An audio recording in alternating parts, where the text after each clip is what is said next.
E é sobre isso que nós vamos falar essa noite: idolatria. E de repente eu tenho certeza que falar em idolatria, qual é a primeira coisa que vem na nossa cabeça? Um santo. Porque nós vemos e viemos, maioria, de uma cultura católica. Então, nós viemos da cultura católica e fomos, como eu também fui, ensinado a que a gente orava diante de algum santo, de várias cores, tamanhos, homens, mulheres, para casamento, para encontrar algo perdido, para tudo existe um santo. E conheço até pessoas que passavam aquelas santinhas na semana na casa e tentava com uma faquinha tirar um dinheirinho de dentro. Meu pai era um desse. Meu pai disse que quando passava a santinha nas casas, que no meu tempo também passava, a santa ia passando pelas casas, meu pai disse que tentava com uma faca tirar uma moedinha, ó. Nunca conseguiu, mas tentou. Ele disse que foi várias vezes. Então, a primeira coisa que vem na nossa cabeça é isso. Mas eu quero te dizer que não é isso. Ou não é só isso. É muito mais do que isso. Idolatria, a palavra... E eu achei muito interessante porque essa vai ser a ênfase. Mas primeiro eu procurei a tradução do original dela, no grego, no hebraico, de como foi escrito realmente, qual era o sentido. E a palavra original é eidilon. E eu sei que a minha pronúncia é horrível de grego, porque eu não falo grego, mas eu achei interessante o que significa, porque ela é composta de duas palavras. E a primeira é, sim, uma imagem, ou um corpo, ou um ser que é desenhado ou esculpido. Mas o segundo é prestar culto àquele objeto, ou àquela pessoa, ou àquela estátua, ou até um sentimento. Mas o que mais me chamou a atenção é que eu procurei o sentido da palavra idolatria no português para nós, e é o que faz todo sentido para mim, porque diz ali, né, adoração de ídolos, por causa da nossa cultura, que eu acabei de falar, um culto prestado ao que não é Deus, mas uma última como um sentido figurado, um amor excessivo. E isso é idolatria. Se eu pudesse definir, eu definiria dessa forma: é um amor exacerbado sobre alguém, ou sobre algum objeto, ou sobre alguma coisa, ou algum desejo, ou algum sonho. E eu quero ler um texto que está em Jeremias, capítulo 2, versículo 13. Vamos lá? Depois de Isaías, depois de Provérbios vem Isaías, depois de Isaías, Jeremias. Capítulo 2.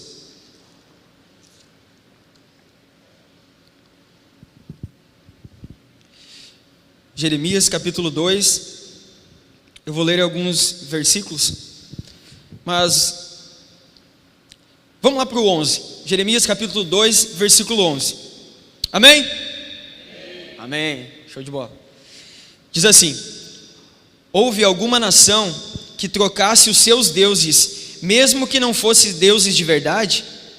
Mas o meu povo trocou a sua glória por aquilo que não tem proveito algum. Fiquem espantados com isto, ó céus, fiquem horrorizados e cheios de espanto, diz o Senhor, porque o meu povo, preste atenção nesse texto, versículo 13, porque o meu povo cometeu 2 males, em algumas traduções diz 2 crimes, abandonaram a mim, a fonte de água viva, e cavaram cisternas rachadas, que não retêm as águas. Esse é um texto do Antigo Testamento. Se vocês lembrarem, há umas 3 semanas atrás, eu falei uma passagem muito parecida lá de Ezequiel, quando Ezequiel fala sobre as cisternas rotas ou rachadas, que é nesse mesmo sentido, que eram cumbucas ou caixas d'água para os nossos dias, que eram feitos buracos na terra e se colocavam aquelas caixas d'água para se guardar água. Que a gente falou que ele disse sobre Ezequiel que aquela água apodrecia e começou a infectar, né, eles. Aqui é a mesma coisa. Só que é interessante porque aqui o povo estava saindo do Egito. E se você for ler daqui para trás, você vai ver que daqui até Gênesis, ao invés de ir para frente, para o Novo Testamento voltar, você vai ver que Deus tinha uma cisma. E Deus se sentia muito ferido. E Ele alertava muito o povo quanto à questão de falsos ídolos e quanto à idolatria. Tanto que quando o contexto aqui do povo peregrinando pelo deserto, sempre que passavam por outros povos que adoravam outros ídolos, Deus sempre alertava o povo para que eles não se corrompessem, para que eles não se rendessem à adoração de outros ídolos. E isso faz o total sentido, porque o primeiro mandamento que está lá em Êxodo capítulo 20, no versículo 3, vai dizer: o primeiro mandamento é, você sabe muito bem, não terás outros deuses além de mim. O primeiro mandamento é contra a idolatria. Não terás outros deuses, ou não adorarás outros deuses além de mim. Servimos um Deus ciumento? Acho que não. Prefiro dizer que um Deus amoroso e que conhece o que leva à idolatria: morte. Porque Deus nos chamou e nos escolheu e nos ama de uma forma que tudo o que Ele nos alerta é nos protegendo, porque Ele conhece o final da história. Então eu não diria que Deus é um Deus ciumento que não quer dividir. Sim, Ele não divide a sua glória com ninguém, mas antes disso, Ele é um Deus amoroso, e Ele sabe o final de um idólatra. E eu acho muito interessante isso, porque a semana passada o pastor Dionísio falou um pouco e deu uma ênfase em alguns pecados, em algumas coisas que nós nos corrompemos do nosso dia a dia, as próprias redes sociais, as próprias fotinhos, aquilo que às vezes entra tão sutilmente nas nossas vidas e acabamos não nos percebendo. E se você for entrar a fundo em todos os alertas de Deus quanto ao pecado, você vai ver que em vários momentos Deus vai tratar o pecado no singular e Deus vai tratar os pecados no plural. Em vários momentos você vai ver Deus tratando dessa forma. E eu fui tentar entender um pouco disso, e para mim fez todo o sentido para a questão da idolatria e desse primeiro mandamento de não amar outros deuses, de não dividir essa glória de Deus, de entender o alerta de Deus aqui, porque Deus está fazendo com que nós vamos para a raiz do problema, e a raiz do problema é o pecado.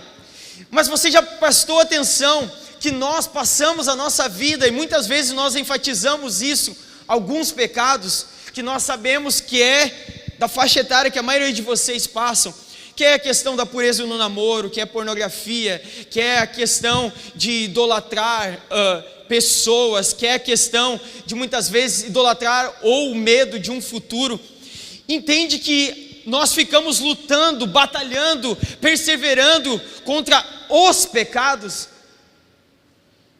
e nós esquecemos de enfatizar o pecado. Mas o que está querendo dizer com isso? Eu vou te explicar de uma forma bem fácil, que é o que Gálatas nos fala sobre a questão de o fruto, e que a gente já falou aqui, o pastor Dionísio falou alguns domingos atrás. Eu falei aqui há mais ou menos um ano atrás, e eu trouxe uma bergamota, e a divisão dos gomos, dos pecados dentro de um grande fruto.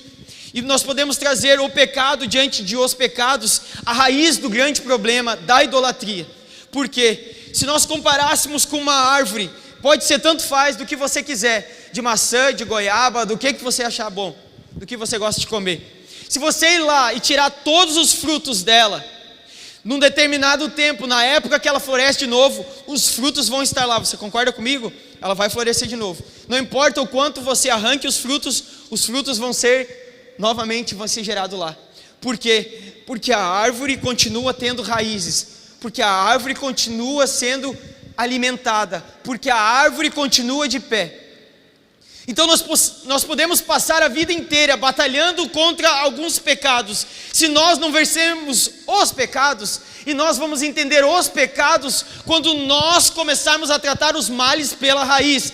E os males pela raiz, para vencermos os pecados que tanto batalhamos, é quando começarmos a colocar em prática aquilo que é a ênfase, que são os mandamentos, porque os mandamentos nos fazem agir na raiz de todos os pecados. Por quê? Porque a adoração a deuses, e que seriam demônios da época, para nós, nos nossos dias, só mudaram os demônios, só mudaram os nomes. E eu não estou falando mais uma vez de o nome dos santos, mas você sabia que você pode idolatrar os seus filhos? Você sabia que você pode ser um idólatra, idolatrando a sua namorada, a sua noiva, a sua esposa, os seus pais? Sabia que você pode ser um idólatra quanto ao seu trabalho? Sabia que você pode ser um idólatra quanto aos seus projetos tão sonhados? E eu te faço algo para você analisar e pensar agora. Imagina que você tivesse um papel na sua mão, e nesse papel, e provavelmente em algum momento da vida você já fez isso: eu vou estar completo, ou eu vou ser feliz quando... Tanana. Eu vou ser completo quando eu estiver casado. Eu vou ser feliz quando eu me formar, então estar tão sonhado trabalhando naquela empresa. Eu vou ser feliz quando... Tanana. Coloca aquilo que você pensou agora, porque provavelmente você pensou em algo, porque eu também pensei. E eu quero te dizer e dizer para mim que esse é o nosso ídolo. Porque aquilo que nós colocamos na frente de Deus, aquilo que nós amamos mais que Deus, é o nosso ídolo. Sabe por quê? Porque nós giramos a nossa vida em torno desse ídolo. E isso muitas vezes pode ser sim o trabalho e todas as outras coisas que eu falei, que parecem lícitas e são. Por exemplo, um casamento é algo que a Bíblia nos ensina. Ter filhos, multiplicar, mas se eles estiverem na frente de Deus, nós estamos sendo idólatras. Isso também é idolatria. Amém? Vocês estão entendendo o que eu estou falando? Amém? Amém?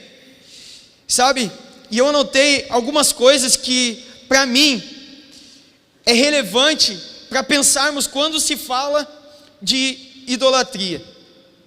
Porque eu acho que uma coisa que precisa ficar claro: eu não sou pastor, o pastor aqui é o pastor Dionísio, o pastor Paulo, o pastor Tiago, o pastor Rubens, tantos outros pastores. Mas beleza, eu posso falar em nome deles, mesmo não sendo pastor, porque eu conheço o que todos pensam. Não adianta, irmãos, jovens, você que está aqui pela primeira vez, eu chegar aqui e largar um rolo e dizer para vocês: então, um idólatra, ele não faz isso, e eu começar a listar várias regras, e depois eu dizer para você assim: um crente faz isso, e aí eu digo para você: ó, você precisa fazer isso, você precisa fazer aquilo, tipo um checklist. Sabe por quê? Porque você pode pegar um cachorro e adestrar ele, e ele vai aprender várias coisas.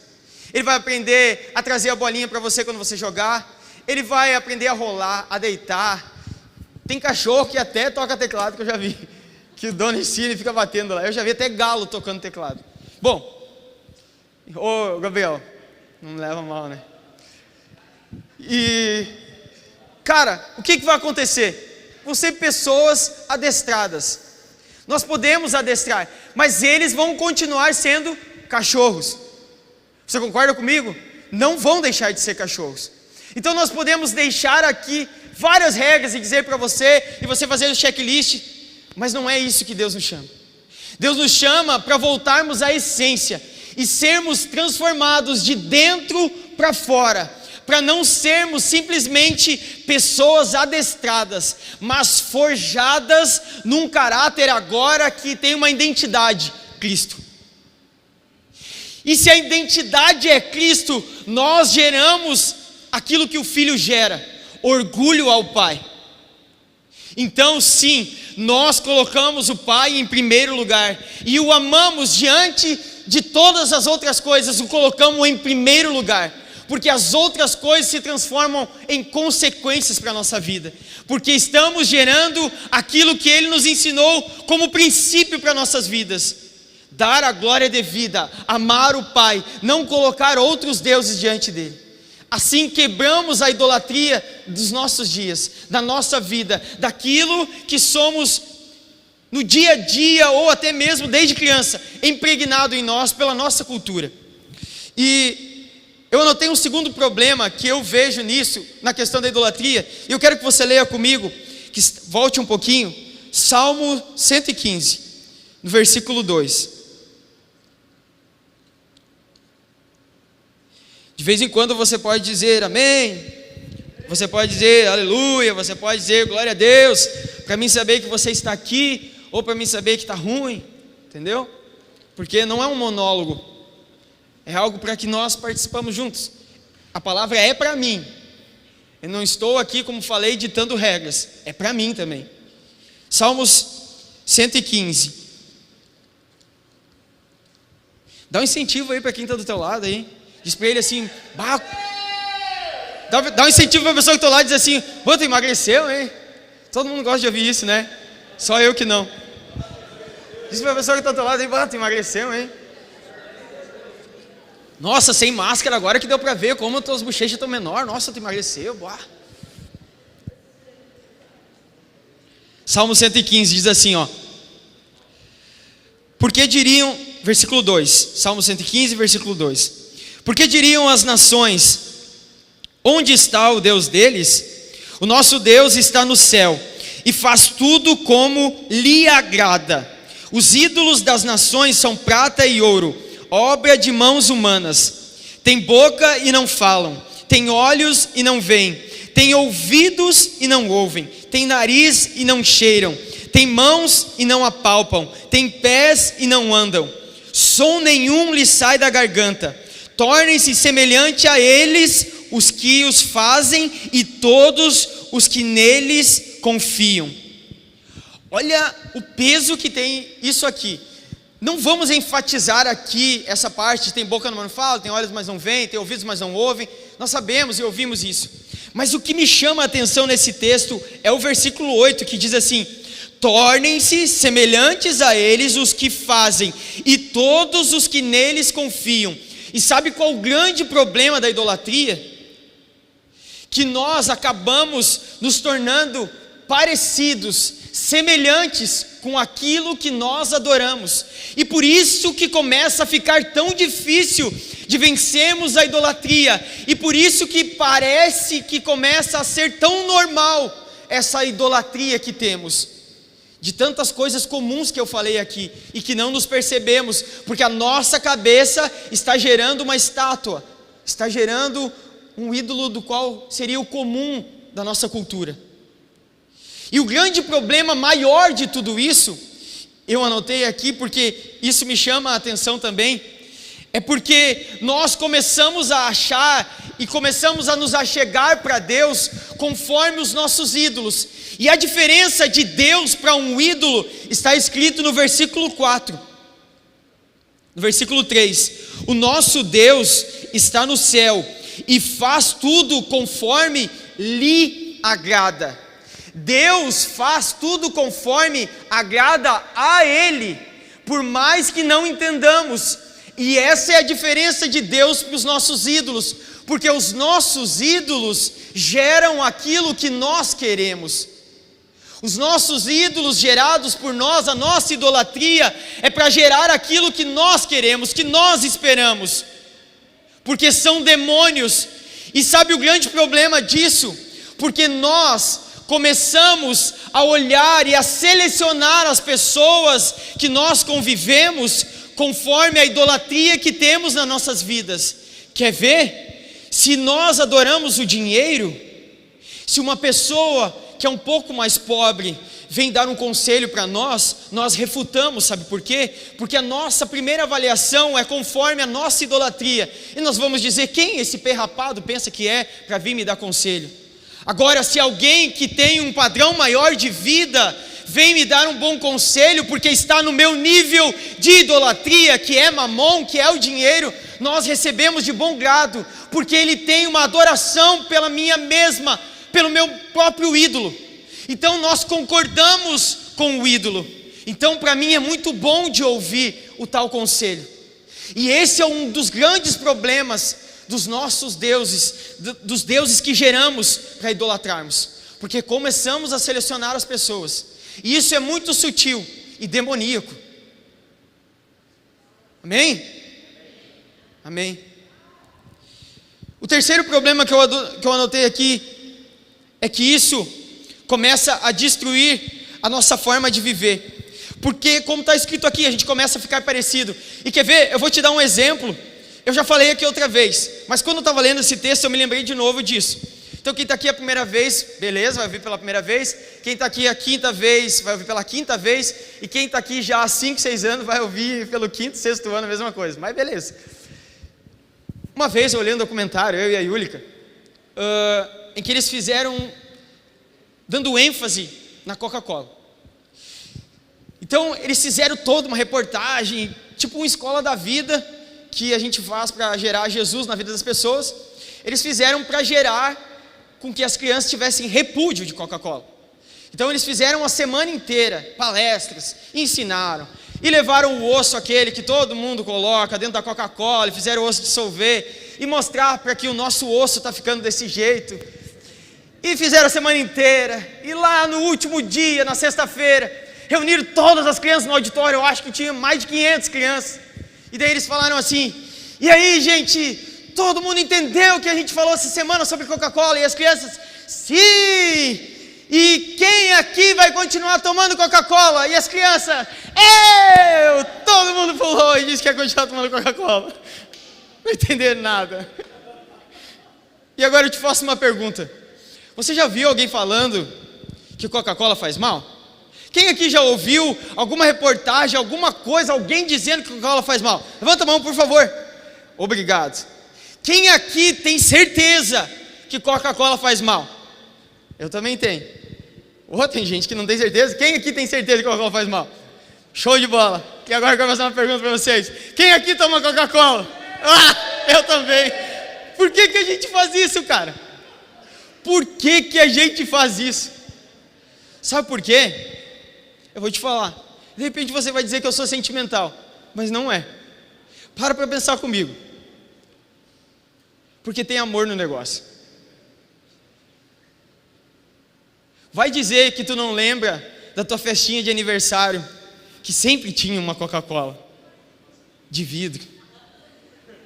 De vidro, cara. No meu tempo era de vidro, cara. O gosto era melhor. Eu acho que não fazia tanto mal. Capaz, fazia assim. Entendeu? A gente começa a criar o ídolo, a idolatrar o ídolo, e daqui a pouco a gente está amando o ídolo, e por amar o ídolo, nós não vemos problema. Por mais que a gente saiba que ele faz mal, por mais que todo mundo venha nos alertar e dizer que faz mal, por mais que alguém que tenha mais estudo, ou estudo específico daquilo, diga para nós: isso é um problema, cara, está te enfiando num buraco. Nós concordamos, mas nós continuamos, porque já nos apegamos, geramos amor. E é isso, a sutileza de Satanás, para nos transformar em geradores de ídolos, em grandes idólatras, imperceptíveis no nosso dia a dia. Essa é a sutileza de Satanás. E ele está nos matando. Porque, gente, todos nós que levantamos as mãos, estamos tentando pular a fila do dia em que Deus vai dizer: agora é a tua vez. Porque nós, consumidores de Coca-Cola, estamos nos matando mais rápido. Porque faz mal de verdade, muito mal. Mas é bom, né? E bem gelada, melhor ainda. Bom, mas não vamos ficar pensando em Coca-Cola. Quarta coisa que eu anotei aqui, que me faz pensar muito na questão da idolatria, é a questão de ela gerar a morte. Sabe por quê? Porque quando nós entramos profundo em alguma coisa, e nós somos essa geração, de entrar com todo o gás, com todo o ímpeto, nós entramos com tudo. Porque o curso tal, vai lá, se cadastra aí, se dá para fazer mais rápido, vai lá e vai, e de repente do nada, cadê o fulano? Sumiu, parou. Sabe, eu estava pensando assim, não sei se é bem isso. O ano passado, um jovem me procurou e falou assim: cara, eu orei, meus pais oraram, a gente orou junto e, sabe, cara, eu senti de fazer tal faculdade, assim, o que tu acha, tal. Eu disse: cara, se tu orou, Deus falou contigo. Se teus pais concordaram com isso, cara, glória a Deus, vai, faz. Vou me apertar um pouco, tal, não sei o quê. Ele disse, cara, Deus vai providenciar. Se Deus está nisso, tem certeza que Deus está nisso? Vai, meu. Você atirou de cabeça e tal. Passou uns 3 meses, e eu disse, e aí, meu, como é que está a faculdade e tal, não sei o quê. Ele disse, cara, parei com a faculdade. Eu disse, parou com a faculdade. Parei. Eu disse, mas por quê, cara? Sabe, eu senti Deus me levando para uma outra área, pior que essa outra área, não vai dar nem para me usar nenhuma das cadeiras da outra, vou ter que zerar e tal assim. Daí eu disse para ele assim, nossa cara, que Deus é esse? Eu não conhecia, bipolar, novo Deus, bipolar agora, fala uma coisa a cada 3 meses e vai mudando, tipo, que nem a gente muda de roupa, Deus vai mudando de opinião. Infelizmente ficou bravo comigo e não quis mais conversar comigo, nem contar mais sobre a sua vida. Mas cara, Deus não é bipolar. E sabe o que é interessante? Se eu perguntar para vocês, qual o tamanho de Deus? Qual o tamanho de Deus? Estou perguntando. Qual o tamanho de Deus? Infinito. Não tem tamanho, não tem como medir. E o que Êxodo 20 diz? Não amarás outros deuses. Não é para amar outro Deus, é para amar Ele, o Deus verdadeiro. O Deus verdadeiro é infinito. Não tem tamanho, não dá para mensurar. Se criamos um Deus, se o idolatramos, qual o tamanho que precisa ser esse Deus? Infinito. E o que vai acontecer com isso? Nós desenfreadamente vamos realmente buscar o infinito para satisfazer o tamanho desse Deus que nós criamos para ocupar o Deus verdadeiro. E sabe o que isso vai acontecer? Vai nos levar à morte. Porque desenfreadamente nós vamos buscar algo que compense o tamanho desse Deus na nossa vida. E nós desenfreadamente vamos colocar de tudo para preencher o espaço que Ele mesmo deixou, para que Ele mesmo, como um quebra-cabeça, entrasse em nós e completasse todos os espaços que só Ele pode ocupar. Esse é o Deus que servimos. E esse é o grande problema da idolatria. Sabe por quê? Porque o que é vendido para todos nós... Cara, eu não sou mulher, tá? É óbvio que eu não sou mulher, né? Só olha para minha cara. Mas glória a Deus por isso, né, Felipe? Glória a Deus. Porque você é uma mulher muito feia, né? Mas tudo bem. Então, mas olha só, para vocês mulheres, eu vi uma mulher... Tem uma mulher que eu gosto muito, que é a Helena Tanuri. Eu acho ela uma mulher muito top. E ela tem idade para ser minha mãe, tá? A minha mulher é a mais top, é óbvio, a Yúlica. Mas eu estou falando como pregadora, né? Amém, amém, amém.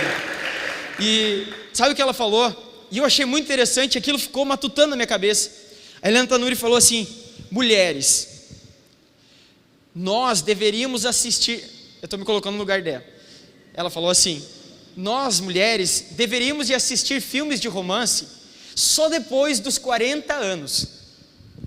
E eu fiquei encasquetado com aquilo que ela falou.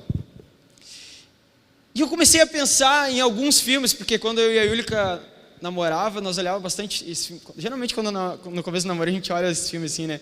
De romance assim e tal. Né? Tortura. E, cara, para pensar. Todo filme de romance, olha aqui, ei, olha para mim, presta atenção, pensa comigo. Você também já olhou filme de romance, provavelmente, vários até. Então assim, vai dizer, pensa comigo. Todo filme de romance é um desencontro, o filme todo, e se encontra, e desencontra, e daqui a pouco quando parece que os dois vão ficar juntos, daí se separam de novo, daí aparece um namorado lá do passado, daí se separam de novo, daí daqui a pouco aparece um filho perdido de um deles, e daqui a pouco daí vai filme lá, tem filme que quando eles chegam com uns 40 anos, daí como termina o filme de romance? Uma noite de prazer, e o filme acaba. É ou não é verdade? Praticamente todos termina numa noite, agora se encontraram, ou vão casar, ou não sei o que, ou termina no casamento, ou termina na noite de núpcias, ou termina no encontro lá e tal, e acabou. Mas a diferença é que na nossa vida, na nossa realidade, no casamento, começou. Não terminou, começou. E sabe o que essa cultura de Hollywood implanta, principalmente das meninas, se submeter ou criar no namorado um ser de idolatria, porque ele é assim, ele é o tão desejado. Ou o cara também faz isso, porque ela é a menina, porque tu não sabe. Isso é o que acontece. A gente entra num casamento idolatrando o namorado ou a namorada, e lá no casamento, que no filme é o fim, é o começo, e é o dia a dia, e aí os ídolos começam a se quebrar, porque a maquiagem começa a cair, e aí onde nós temos vários e vários casamentos frustrados, várias e várias separações. E eu só estou abrindo um parênteses aqui, porque isso também é idolatria, e nós entramos em relacionamentos com o nosso relacionamento em Deus ainda muito desestruturado, e tentamos encontrar numa pessoa a estruturação para esse relacionamento. E eu quero te dizer nessa noite, isso não vai acontecer. Se isso você entrou, para agora.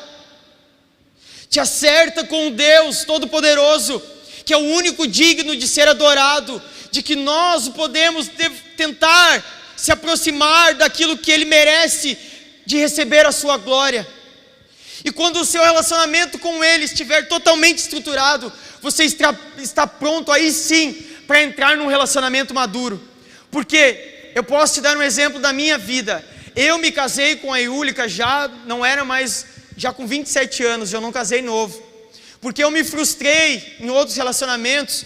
Por quê? Porque eu entrava idolatrando a pessoa. E o que a Iúlica me chamou a atenção, me mostrou de diferente, é que sempre, primeiro, ela amava mais Deus do que a mim. Ela escolhia sempre mais coisas que a aproximavam de Deus do que de mim. E isso me chamou a atenção, porque não importa, aí sim, dentro do casamento, as circunstâncias que você passar, existe uma estrutura formada em um Deus que conhece a nossa vida e a nossa fragilidade. E aí o casamento está estruturado. Fecha o parênteses nisso. Precisava falar isso, é importante. Muito importante. Porque muitos aqui estão namorando, muitos aqui vão entrar no relacionamento. Pensem nisso. Antes disso, como está a estrutura do teu relacionamento com Deus? Amém? E eu não escuto outras músicas e não quero entrar nisso, mas eu estava dando uma nostalgiada em algumas coisas, e eu estava vendo um pouco desse sucesso que existe no sertanejo universitário aí, de tantos e tantos que surgiram agora. E eu dei umas pesquisadas em algumas letras ali, no Spotify aparece as que estão no top, né? E no YouTube também.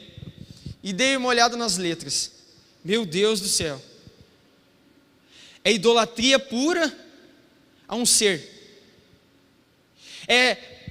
Tipo, quando você me deixou, meu mundo caiu. Ou você é que preenche todas as lacunas. Tipo, tinha que terminar com Exu, Jesus Cristo, porque o único que pode fazer isso é Ele. As letras estão um pouco distorcidas. E o que me causou, e eu comecei a pensar nisso, e relacionar algumas coisas, e eu quero voltar lá em Gênesis. Quero te contar uma história. Está passando rápido. Quero te contar uma história que me chama muita atenção. E eu quero te deixar de tema de casa, porque eu creio que vai te edificar, e eu vou dar uma resumida nela aqui. Você não precisa ir lá, ou se você quiser ir, pode ir. Está em Gênesis capítulo 29, e lá vai contar a história de Jacó. Uma parte dessa história. E provavelmente você já ouviu a história de Jacó, que trabalhou 7 anos por Raquel. E abro um parênteses aqui, ele trabalhou 7 anos por Raquel, recebeu Lia, e ele não trabalhou mais 7 anos por Raquel de novo, ele não trabalhou 14 anos. Ele recebeu a Raquel, e depois ele trabalhou os outros 7. Se você ler, você vai perceber isso. Às vezes a gente acaba não lendo o texto e lançando a palavra assim. Então, ele trabalhou 7 anos, porque ele estava desesperado por algo. Existia uma idolatria na vida dele, que era Raquel. Só que pensa comigo nessa história. E nessa noite eu quero desromantizar essa história. Porque eu tentei olhar ela de um outro jeito. Porque eu sempre romantizei também. Porque é muito bonito um homem se dedicar 7 anos trabalhando por uma mulher. 7 anos ele trabalhou para que ele recebesse Lia lá para o Labão. Jacó sempre foi um enganador, se você ver a história dele. E ele achou alguém mais trapaceiro que ele, que era Labão, que era tio dele, irmão da mãe dele. Então Labão foi lá e fez ele trabalhar 7 anos, te dou a minha filha Raquel, beleza? Trabalhou desesperadamente, loucamente, porque ele tinha um foco. E ele tinha um ídolo, porque você vai entender por que era um ídolo. Ele trabalhou 7 anos e chegou no dia, na noite do casamento. Cara, eu vou abrir um outro parênteses aqui, que eu também estava pensando nisso, e eu e a Yulka já conversamos outras vezes sobre isso. Na cultura ocidental, como que funciona até hoje o casamento oriental? Obrigado. Como funciona o casamento lá? Não é a menina que escolhe o rapaz. É o pai, conhece a família, conhece o rapaz e promete a filha para ele. E chega em casa e diz, é o fulano de tal, então não sei o quê. Para nós, parece uma loucura, né? Parece uma loucura. Porque, como alguém pode escolher o marido de outra pessoa? Mas sabe que, tentando ser mais racional e quebrando o romantismo da história de Jacó, eu comecei a pensar nesse lance. Porque para pensar, um pai, eu sou pai de uma menina. Quem é pai de uma menina sabe. Cara, nossa, eu não sei te explicar. Seja pai de uma menina e tu vai entender, assim, porque é a joia mais rara. Tem que cuidar para não se tornar um ídolo. Estamos falando de idolatria. Tem que cuidar para não se tornar, porque, cara, meu Deus, eu não sei explicar. E quem será que está mais errado? Porque eu estava pensando nisso. Um pai com 50 anos, 40 anos, sei lá, que já viveu tantas coisas na vida, que já tem um casamento maduro, que já conhece a malandragem de certos homens, escolher uma pessoa para casar com a sua princesa, com a sua filha, com aquela que tanto ama. Ou na nossa cultura, uma menina de 14, 15 anos, que não sabe nada da vida, escolher alguém para casar. Não, quem será que é mais louco? Né? Para pensar nisso. Eu parei para pensar nisso hoje. Será que realmente eles são tão loucos? Ou será que a gente é mais louco que eles? Feche parênteses nisso. Só uma minhoquinha para você pensar também. E para quem é pai de menina pensar. E aí Jacó trabalha os 7 anos e chega no dia do casamento. Eles preparam a tenda lá e ele tem uma noite de núpcias com ela.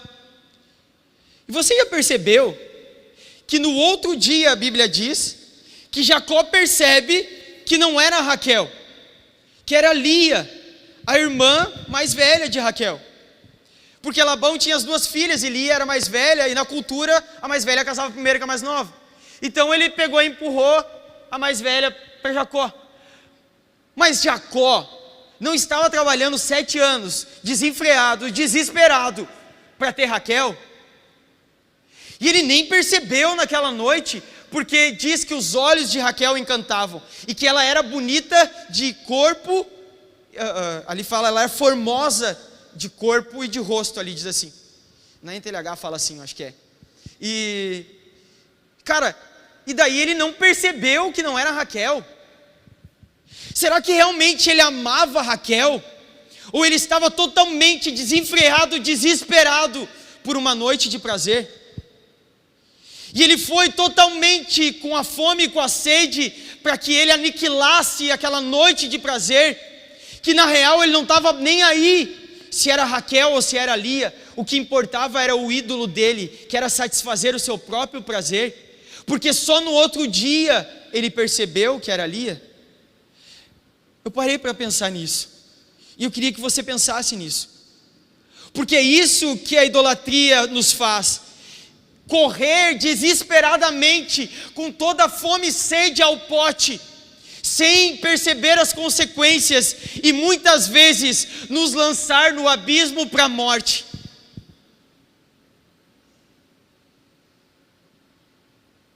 E depois ele recebe Raquel, porque ele vê que foi enganado, quando percebe que fica Lia. E aí eu quero entrar na história de Lia.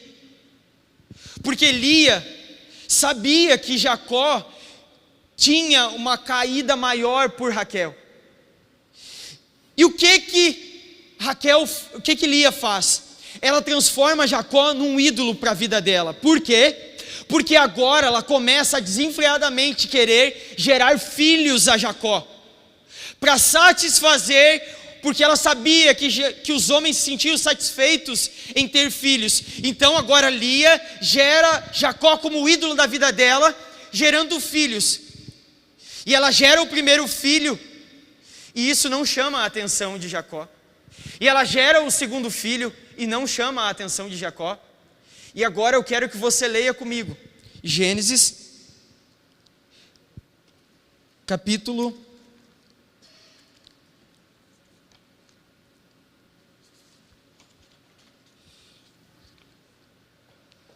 29,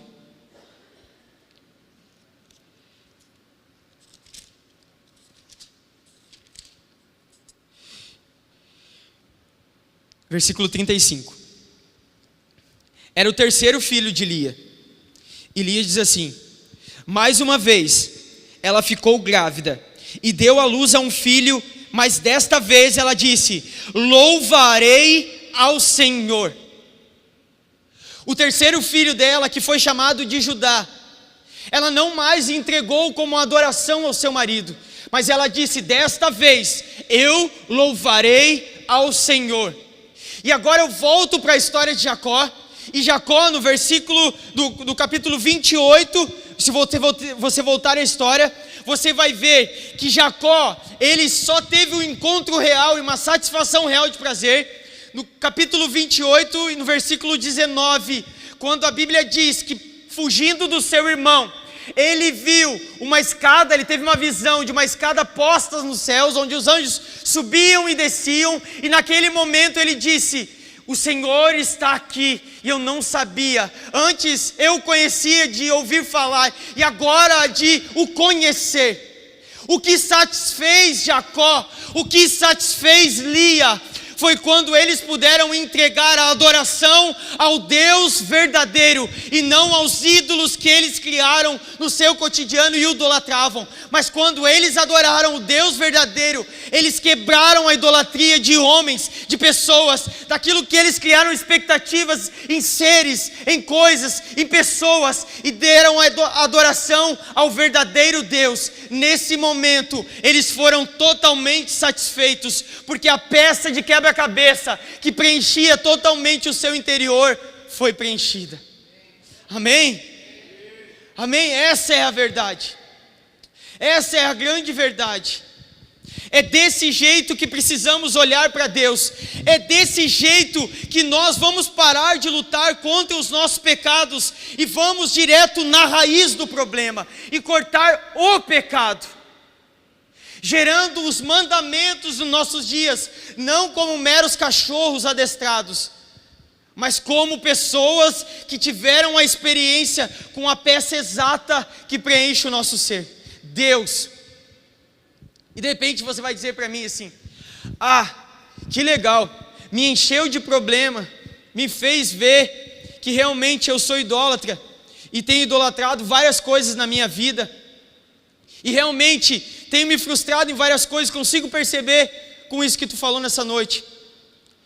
Mas eu quero terminar te contando uma história que me chama muita atenção e que falou muito comigo. Essa história eu ouvi de um pregador chamado Tim Keller. E ele contou uma história que ele disse que um dia um lenhador recebeu um pedaço de terra com muitas árvores para serem cortadas. Gabriel, pode vir no teclado. E quando ele foi cortar a primeira árvore, um passarinho veio com um monte de cisco para fazer um ninho naquela árvore.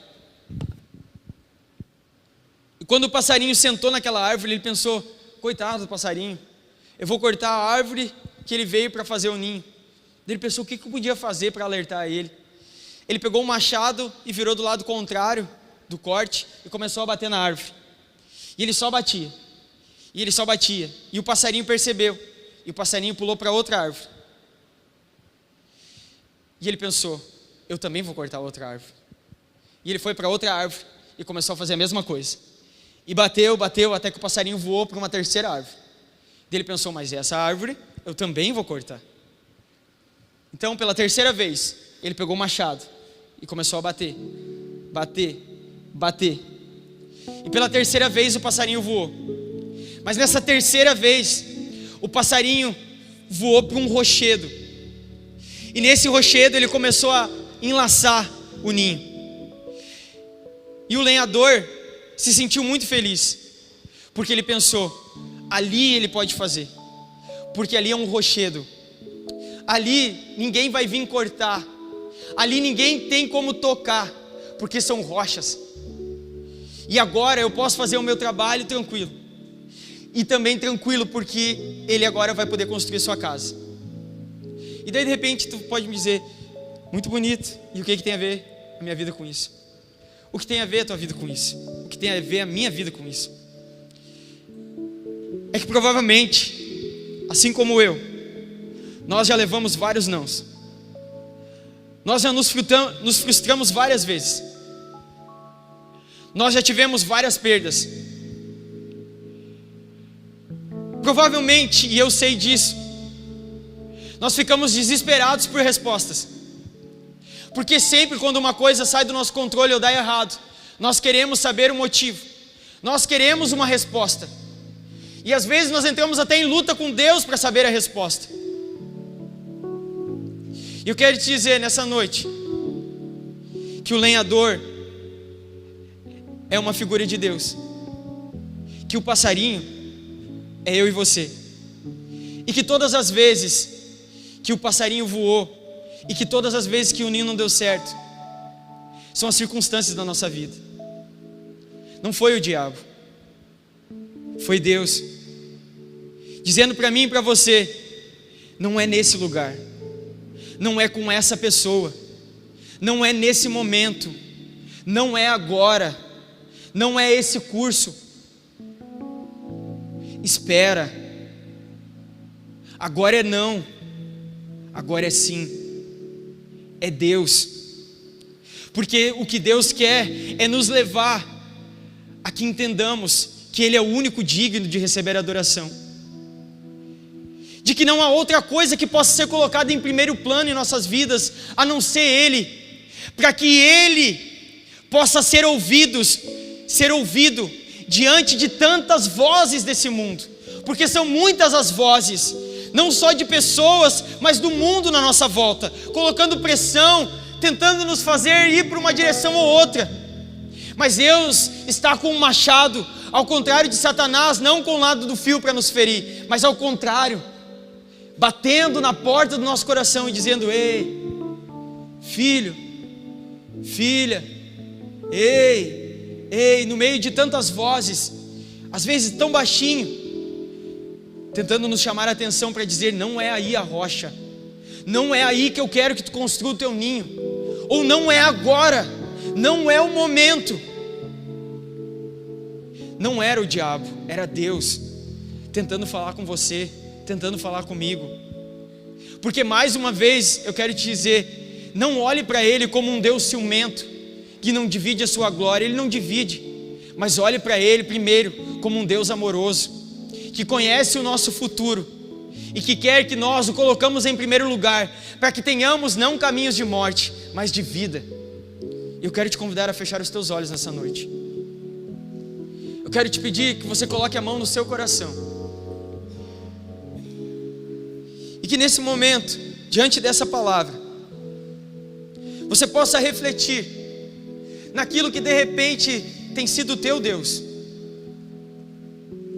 naquilo que de repente tu tem gastado a tua vida, naquilo que de repente tu tem colocado em primeiro lugar acima de todas as coisas, de todas as pessoas, e principalmente na frente de Deus.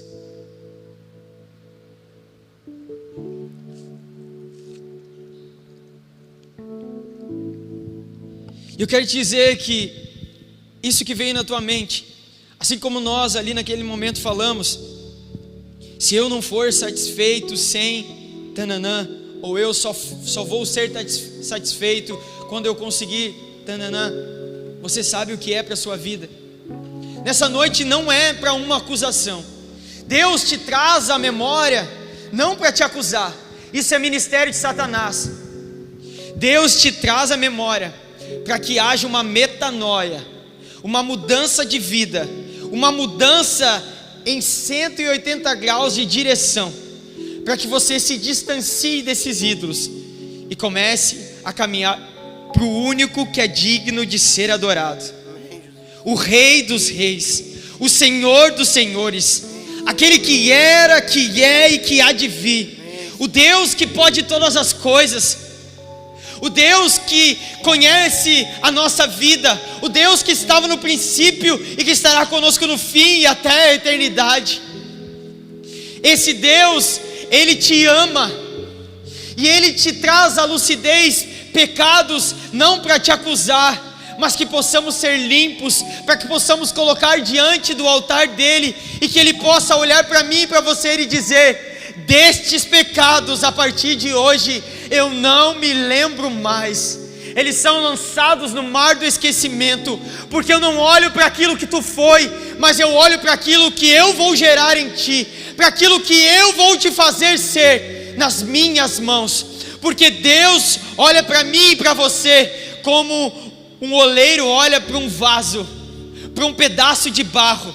O oleiro já consegue ver naquela montanha de barro um vaso todo delineado, com boas formas. O oleiro já consegue ver as flores ou aquilo que vai ser colocado dentro daquele vaso. É assim que o Senhor está nos olhando nesta noite, quebrando aquilo que colocamos no seu lugar, aquilo que causava em nós, sem nos percebermos, com sutilidade, uma idolatria desenfreada, para nessa noite nos mudar de direção e nos fazer adorar o único Deus que é digno de ser adorado. Senhor, eu oro nessa noite pela minha vida e pela vida de cada um desses jovens, adolescentes, dessas pessoas que estão nos assistindo online nessa noite, Senhor, que estão na sua casa, homens, mulheres, jovens, quem sabe pessoas que estão hospitalizadas, quem sabe pessoas que por decisões erradas ou por terem idolatrado alguém ou alguma coisa na sua vida, estão sofrendo algum tipo de consequência. Senhor, eu te peço nessa noite que haja mudança de vida, Senhor. Nós entregamos diante de Ti e quebramos diante de Ti toda a idolatria que criamos em nossa vida e que nos afastava de Ti, Senhor. Nós quebramos, Deus, em nome de Jesus, toda a idolatria que geramos em anos de vida ou de cultura, Senhor, para nos achegarmos a Ti, para adorarmos somente a Ti. Nós nessa noite, Senhor, como Tu, como a figura de um homem que tem um machado em suas mãos, te pedimos, corte a nossa idolatria pela raiz, Deus, para que possamos viver os Teus planos, os Teus propósitos, Senhor. Eu oro, Senhor, em nome de Jesus, pela vida de cada um, Senhor, que nós possamos sair daqui leves, Deus, que nós possamos sair daqui transformados, que nós possamos sair daqui não com peso, porque o peso foi tirado dos nossos ombros nessa noite, mas que saiamos daqui leves, Deus, leves, Deus, leves, Deus, em Ti, leves em Ti, porque o castigo que nos traz a paz estava sobre Ti, Senhor, e fomos sarados, Jesus. Em nome do Teu Filho amado, Senhor, eu entrego a Ti a nossa oração,